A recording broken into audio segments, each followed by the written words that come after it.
Hello. Ugh, I am late, but that is typically my MO anyway. If anybody joins, maybe let me know if you can hear me. This is Lorenzo with Synergy Veterinary Behavior, and I wanted to talk a little bit about alert barking today, and my goal is to provide a little bit of context and normalization, as well as kind of defining what we're talking about when we talk about alert barking. I also hope to give you some fairly simple ways that you can work on this. Yoshi drinks water, but actually just spreads water all over the room, typically. That you can work on this behavior in terms of maybe reducing the frequency, intensity, duration of the barking, with the goal of meeting our dog's needs, their emotional needs, as well as meeting kind of our own needs for having a quieter household. I think Yoshi's about to demonstrate all our barking at the window. What do you see, hon? She's looking for stuff.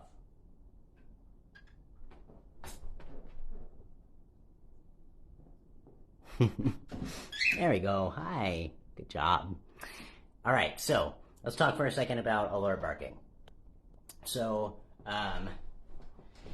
alert barking, I would just define it more as not so much like I'm trying to invite my friends inside and my dog won't stop barking, but more along the lines of what Yoshi just did, where a lot of us live in urban or suburban environments where we are pretty much always in relatively close proximity to other people, and whether that's like, because you live in a neighborhood where people walk a lot, you might see a lot of dogs, or if they, a lot of my clients live near schools, they live in apartment complexes, their dogs are constantly subject to stimuli outside of the home that is triggering a very normal and expected territorial type behavior.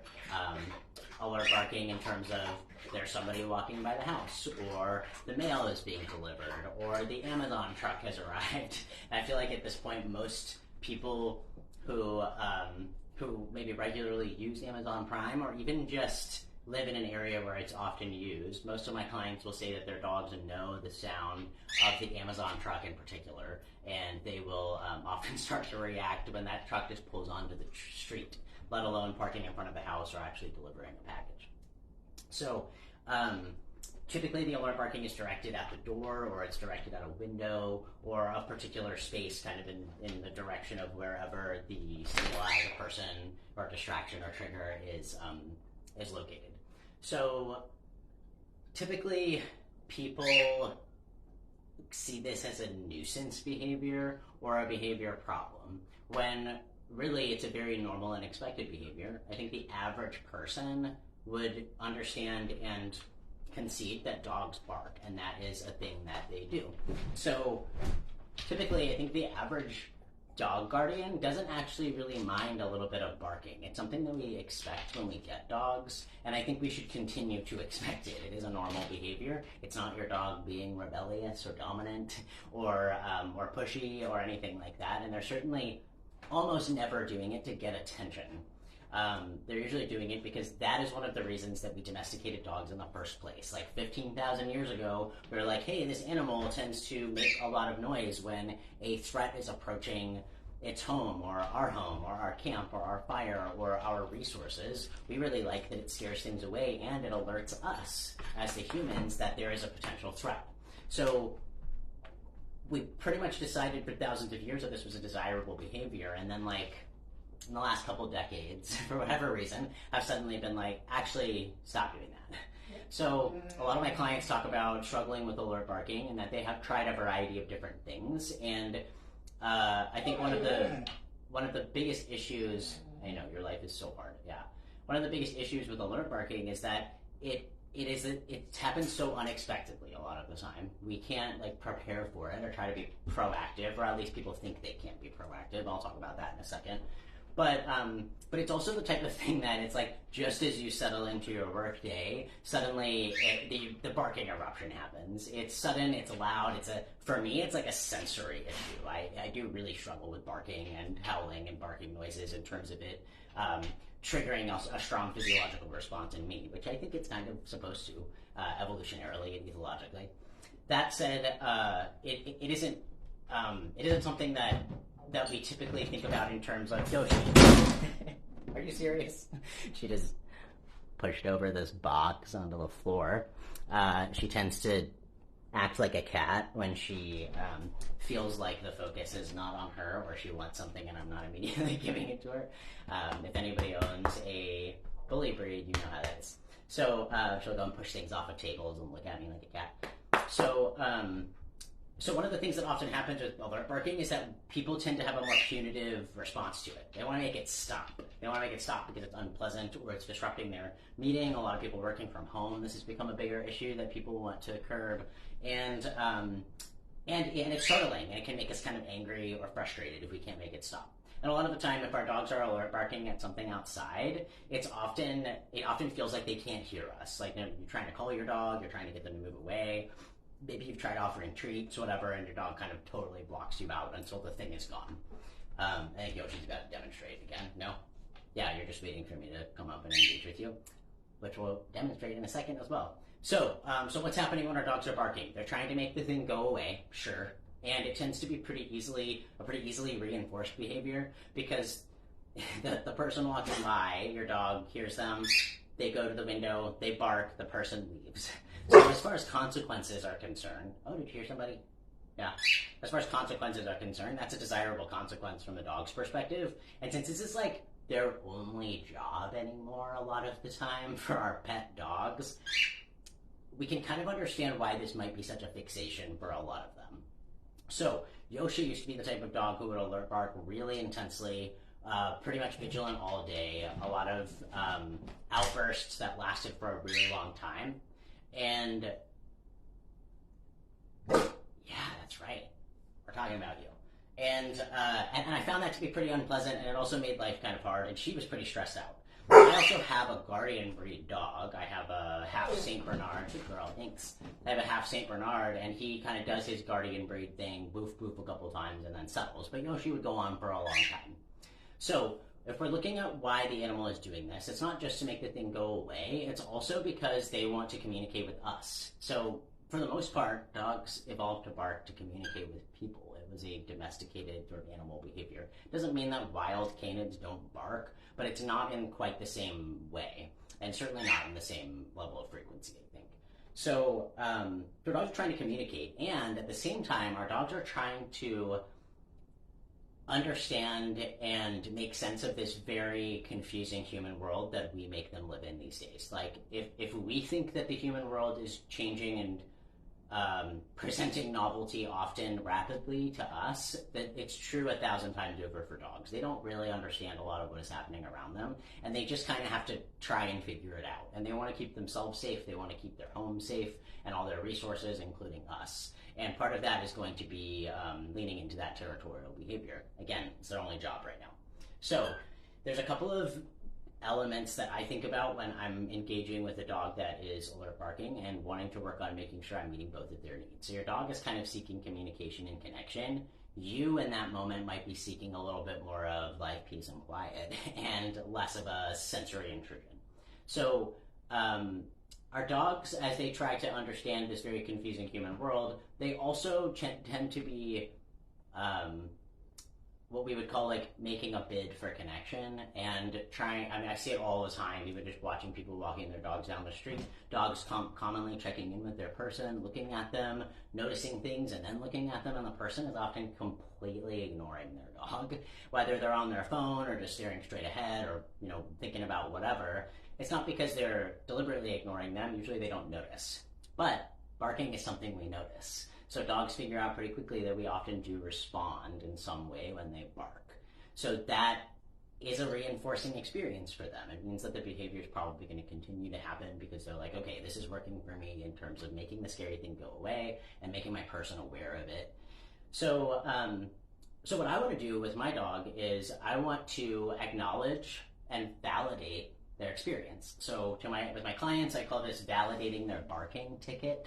So your dog is barking and really they want information, they want resolution, and they want you to like notice what the heck is going on. Because contrary to lots of famous dog trainers and what they say about our dogs wanting to rule the world, our dogs are fully aware that we are 100% in control of their lives and almost every single aspect of everything that happens to them. We make all those decisions for them. We are literally in charge. We are the leaders and the guardians, for better and for worse.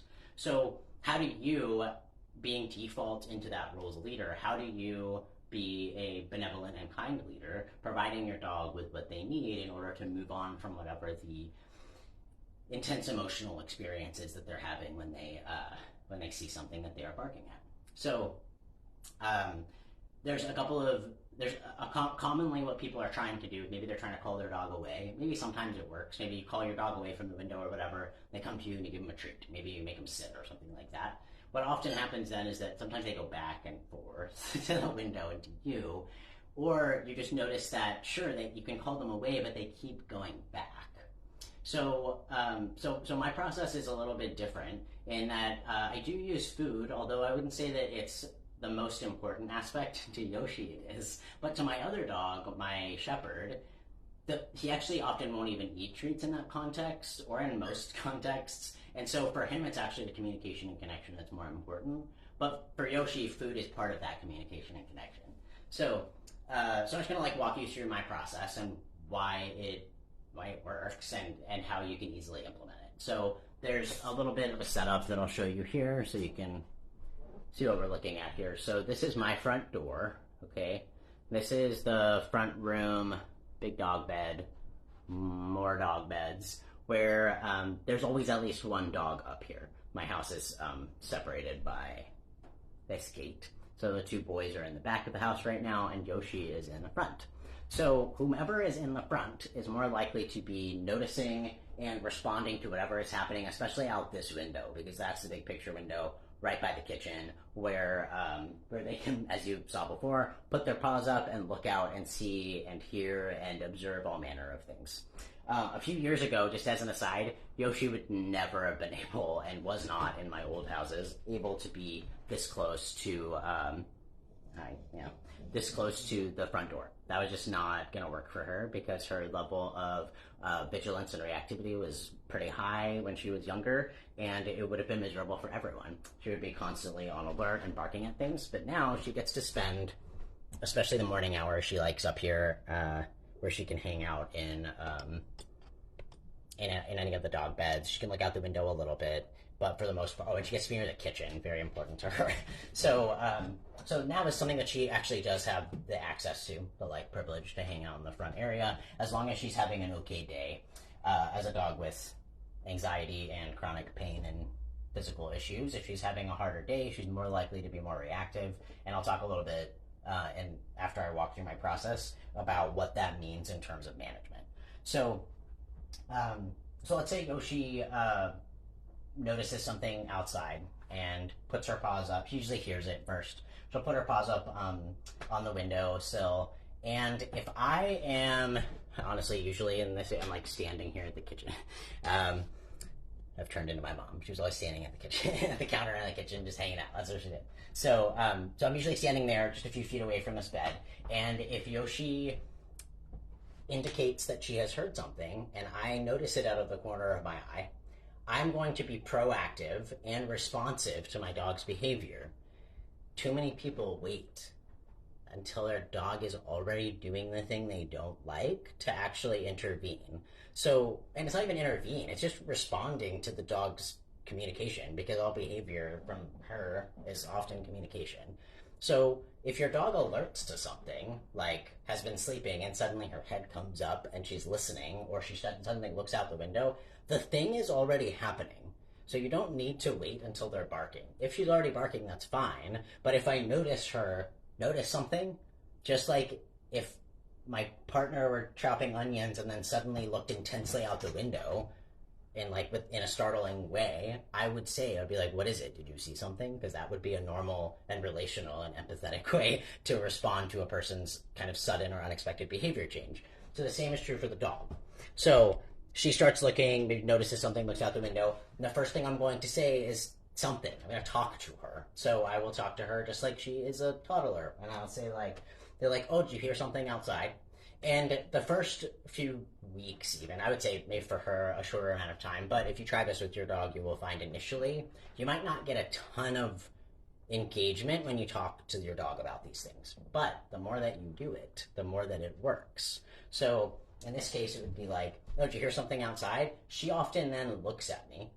If she doesn't look at me, I'm going to go to the window. So go to where your dog is having an experience and experiencing something. She's not lying. Go to the window, and I'm going to look out the window with her. And if I see something, and even if I don't, I'm still going to kind of narrate or describe what is happening and validate what she's experiencing. So if I see the Amazon truck or van or whatever vehicle they're using pull up and be like, oh, is the mail here? And then we look and like, yep, that's the mail. Okay, cool. We have a whole process that then occurs in terms of going and retrieving the packages, and she gets to be a part of that process, but I'm not going to describe that right now. But if it's just something like the neighbor walking his dog, then I'll be like, oh yeah, that's Ben and Ashka, because I happen to know their names. And you don't have to. You can also make up their names. You can just be like, oh, that's Bill and his dog Mochi or whatever. And then you are going to be like, wow, you're such a clever dog. Thank you so much. And then I'm going to move away from the window for what I call the reward event. So what that looks like in terms of being proactive and setting up for success is identify the places where your dog is more likely to alert bark at things, and then place a container of their regular food, it can just be their food, or a treat, whatever, at a distance away from that location. So in this case, I actually have them just right here by the window, but they used to be, while I was still building this pattern, like Yoshi barks maybe 2 times now, where it used to be like a whole long drawn out affair. And often it's 1 time and then she comes to find me. But it used to be over on that shelf over there. So I would walk across the room to access it, and I would say, okay, let's go get your treat. So then we go over there and we open the treat container, and I might grab a few treats, up to 10, I would say. And then she gets these things on her bed, but the bed used to be farther away. She then gets to access the treats for being such a good guard dog. And then maybe I wait until she settles, which usually happens pretty quickly.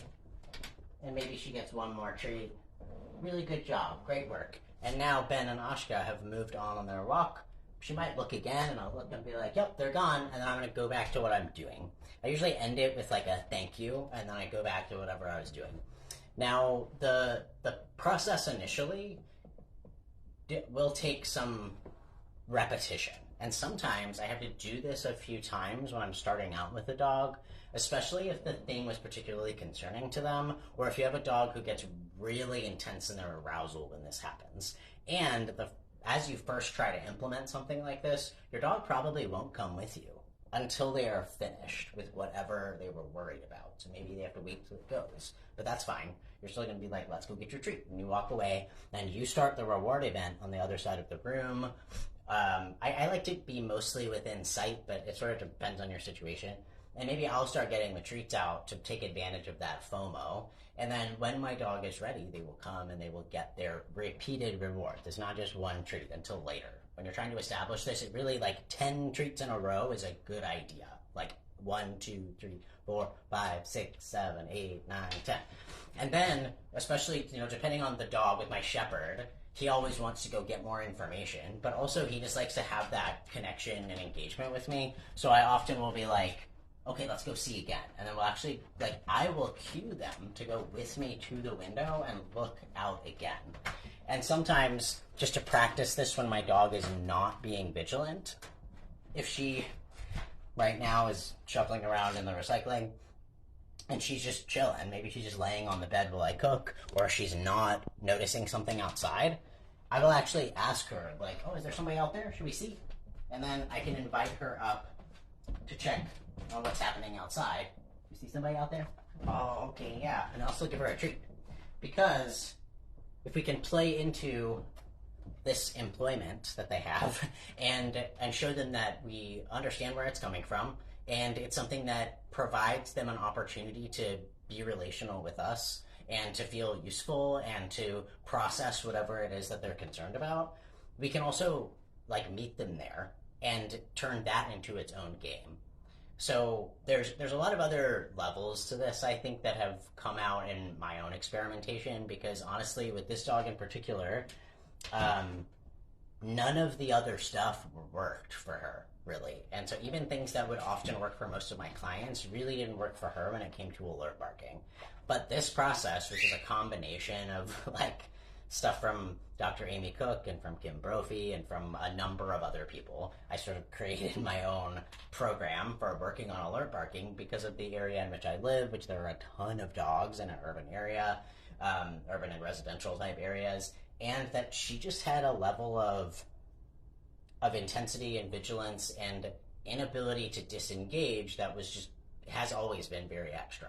So her ability to chill here, or to see a dog walk by the house and only bark a couple of times, and her ability to recall almost immediately when she is barking, has really been, like, those are monumental achievements for her. And so with Rufio, with my younger dog, I started this process really early with him. He actually didn't bark at all, even with her sometimes at least once a day losing her mind, for like 2 years. He just turned 2 in July. He just started barking like 6 weeks ago because of her. And he finally is like, okay, maybe I should be worried about it because he's a big boy and has a big boy bark now.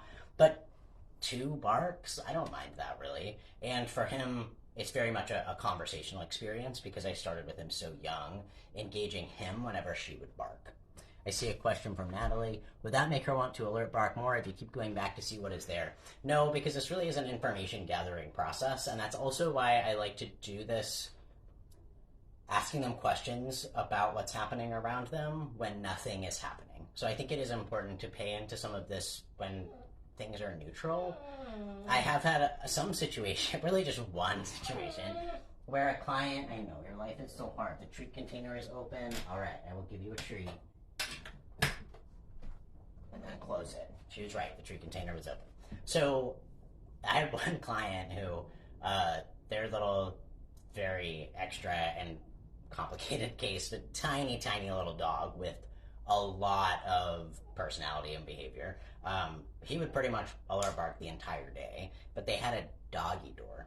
And I didn't know that. They didn't share that information until after. So we talked a little bit about recalling him when he was barking, and having a little bit of this process with them. But they were like, well, now it seems like he's running outside immediately after to bark more and then coming in for his treats. And I was like, wait, describe to me the setup here.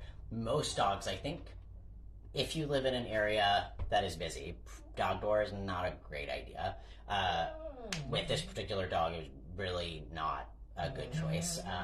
But the other thing that was happening is that he is super clever and loves to learn and train, and he loves treats, and he loves the engagement from his people, and they weren't really doing anything else with him at the time, especially because he was very human and dog aggressive, and so they couldn't take him out, and they couldn't have people over, and just like weren't doing anything else. So yes, he did start barking more because he was like, oh, this is a way to get engagement, and he just wanted to be engaged and to learn and to have some mental stimulation. So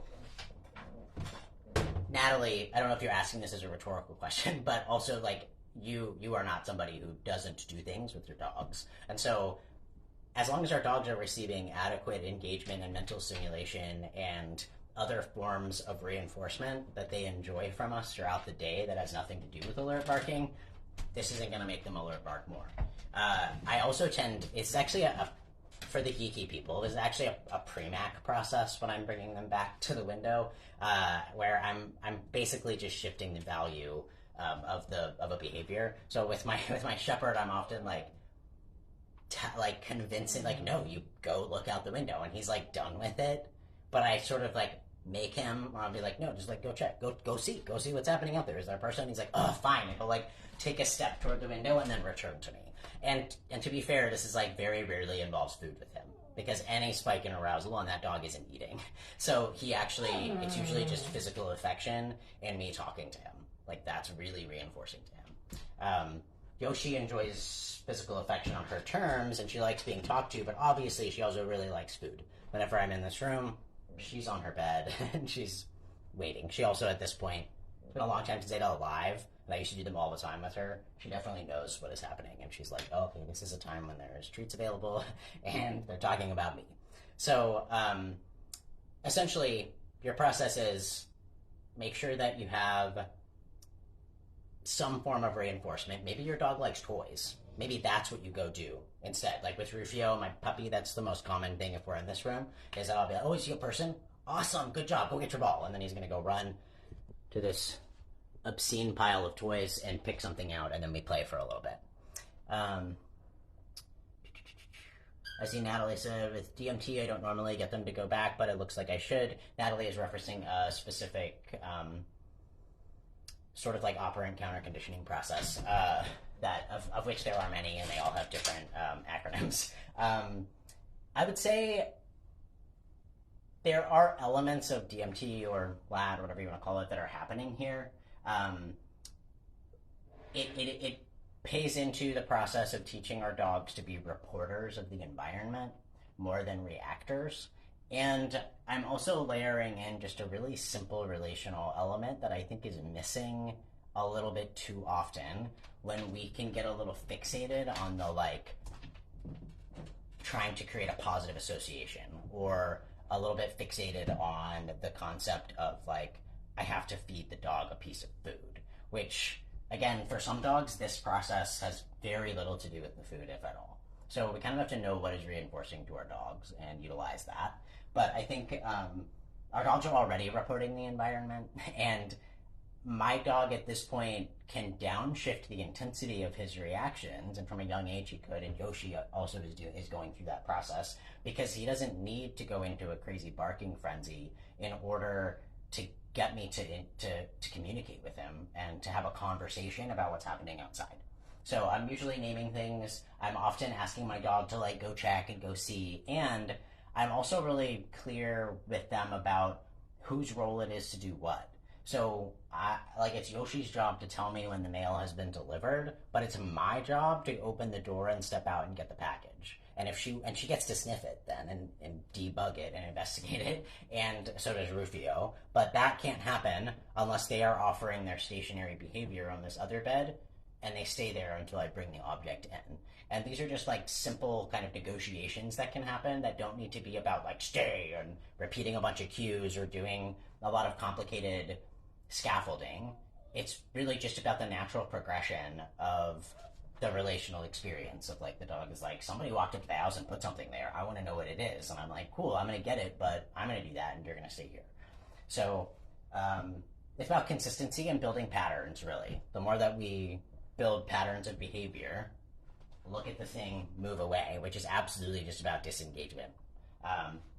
Move away, get our reward. We can go back if necessary. If the dog still seems like they're worried about it, I probably would. That's a few times. And initially, with both of my younger dogs, it did involve quite a bit of going back, maybe a couple of times, 3 times. But now, almost never. Unless there's something really weird happening outside, which is rare. Like if construction on the power line and they've been out there for a while or something like that. So pretty good string of drool hanging there with her little pit sit today. I think she deserves one more treat. Cool. Thank you all for joining today. I know I was a little bit late, but you're always welcome to drop in the comments anything else that you would like to be hearing about. I know we're not doing lives as regularly as we did a few years ago, but I would still like to do them.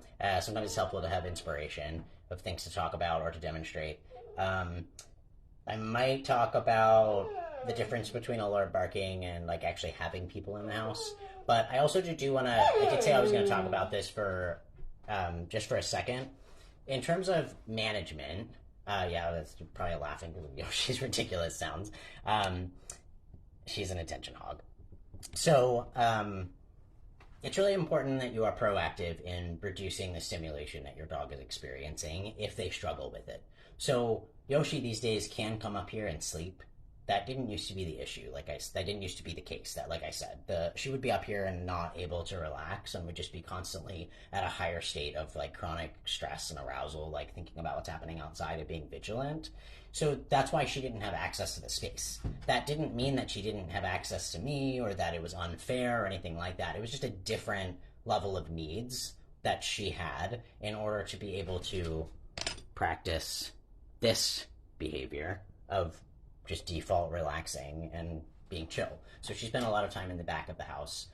Or if she was up here, I would always be with her. That doesn't have to be the case anymore. But you need to determine for your dog what works best in terms of management to reduce the stimulation. So I just had a session with a client the other day they have a corgi who has these really intense explosive outbursts at the front door if they're like when the mail is delivered or people are walking by or if like a car door slams or something. And they both work from home, which does make it challenging because they're often on pretty professional meetings and things like that, and the dog barking like that in the background is not great. So there's a few really simple things that you can do to reduce the likelihood that your dog, like to reduce the frequency of the barking, and that's to just not give your dog access to the spaces that tend to be overstimulating as much. They're still going to alert bark sometimes, but doing things like having your blinds drawn in the busier parts of the day, having a gate or like closed door that you keep your dog in during times when you know that you don't want them barking. So this particular client, I talked about this process and doing a little bit of rewarding away and engaging with him about the thing because his recall is excellent. He responds really well even when he's that escalated. But he, he'd already said like, yeah, there are, on the days that I know I have an important meeting, I bring him into the office with me. And I was like, that's great. That's a really great solution. That if you know you don't have the capacity or the ability to engage with your dog about what's happening outside, then just bring them somewhere else. Put them somewhere where they're not going to have access to that space and they can just chill for a bit. And then they can, you can reintroduce them to that space after or when things are a little quieter outside. Some other really simple levels of management that a lot of my clients benefit from and that I used to use but don't need anymore. And as an aside, the goal is not to get to here necessarily. Yoshi will always need a level of management that my other dogs don't need, and that's just true, and it's okay. It's okay if your dog always needs the window film, for example, which I might have put on this window if they weren't doing so well with this process right now. And I would have no qualms doing that if Yoshi began to escalate her behavior again. So there's very pretty kind of like stained glass emulating window film you can put that allows light in still, so you don't have to live in darkness like a lot of us did for a long time with reactive dogs, but doesn't let the dog kind of see what's happening outside. They still might see shadows if somebody's really close. They'll hear things. They might bark a little bit, but it's a lot reduced. You can also place a box fan, like the $20 box fans, in front of your front door, perpendicular to the door, so that it can cut down on some of the sound waves coming through the door. And you can, some people say that music helps. I think music previously helped Yoshi relax. Like I would use like classical music as a way to help her chill. I don't personally find that it really drowns out noises because dogs are excellent at picking up sounds, differentiating them. But for some people, it's really helpful. And my other favorite ones. If your dog is extra sound sensitive, if you feel like they're always on high alert and you are having to interrupt what you're doing more than 5, here we go. I didn't even get a chance to show you because she already turned back. Good job, Yoshi. There, nice work. There was somebody going by. So, what was I saying? Blah, blah, blah, blah. Oh yeah, if your dog is really, really struggling and you've tried implementing some of these management tactics and a little bit of intervention, but your dog's arousal is so really high, or they spend a lot of time staring out the window or trying to stare out the window, and you've tried reducing their access to that and they're still not settling, that's probably a time to maybe consult with a veterinary behaviorist or talk to your veterinarian about that level of anxiety, because that's not, if we're talking about a typical situation and you've tried management and your dog's not sleeping and settling during the day, then that's something that you probably need some extra help with. But this process will probably still help you out. The last thing is, I do have like a rule. It's not a rule in terms of like bad dog rule. It's like a who needs more help today, and it's usually Yoshi, sort of standard that I live by because I do work from home. Like on Tuesdays, for example, I'm home, which is basically that if I have to engage with her about what's happening outside more than basically like 3 times within a certain time frame, and typically for me that's like she's usually here kind of in the morning into the like till like noon, like early afternoon or so, like around this time.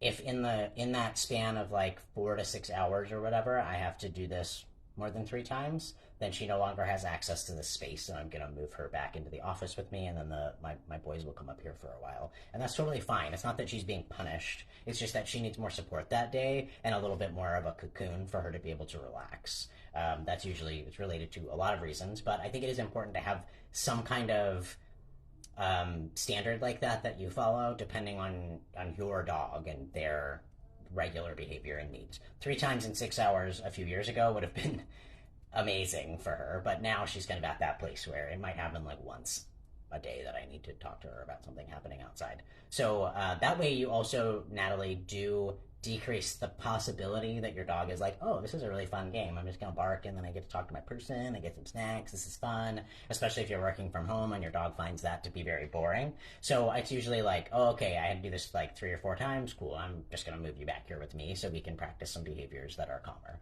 in general. Cool. Thanks for being here. I will hope to see you again soon, and feel free to stop by anytime and give us a nudge if you would like to see more of us. Bye.